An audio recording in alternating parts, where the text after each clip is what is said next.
Moi, c'est Abdoulaye, je suis révolté, mais calme. Moi, c'est qu'aussi je suis posé. La liberté d'expression au Togo, c'est comme une partie d'échecs où les pions doivent danser pour survivre.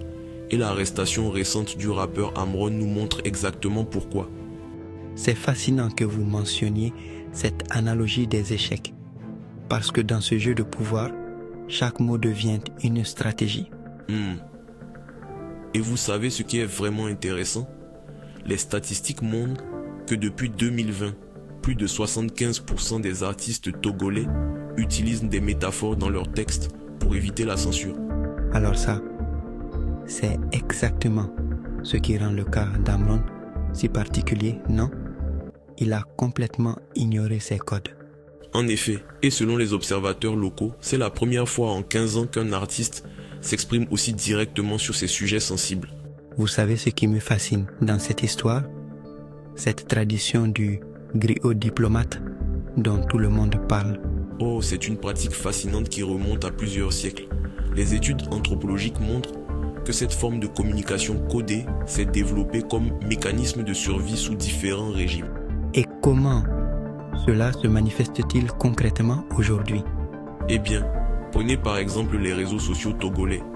Une étude récente montre que plus de 60% des critiques politiques sont exprimées à travers des proverbes ou des métaphores traditionnelles. C'est comme cette expression qui circule.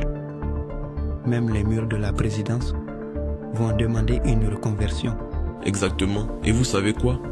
Les linguistes ont documenté plus de 200 nouvelles expressions codées qui sont apparues uniquement ces 2 dernières années. C'est comme un nouveau langage qui se développe en temps réel. Et ce qui est encore plus fascinant, c'est que selon une enquête récente, 82% des jeunes Togolais entre 18 et 25 ans maîtrisent parfaitement ce double langage.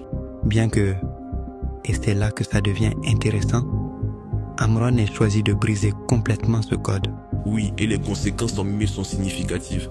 Les données montrent que depuis son arrestation, les mentions de son nom sur les réseaux sociaux ont augmenté de 300%. C'est l'effet Streisand dans toute sa splendeur, n'est-ce pas? Exactement. Et les experts en communication politique notent que chaque tentative de censure augmente en moyenne de 150% la visibilité du message censuré.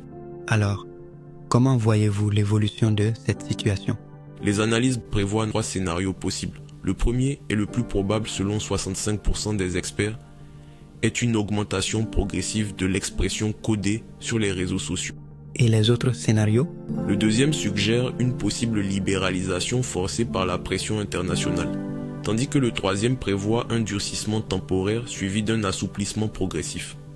En conclusion, ce que nous voyons au Togo n'est pas unique, mais la façon dont la résistance s'exprime à travers ses codes culturels est vraiment remarquable. Et peut-être que c'est justement dans cette créativité de la résistance que réside l'espoir pour l'avenir.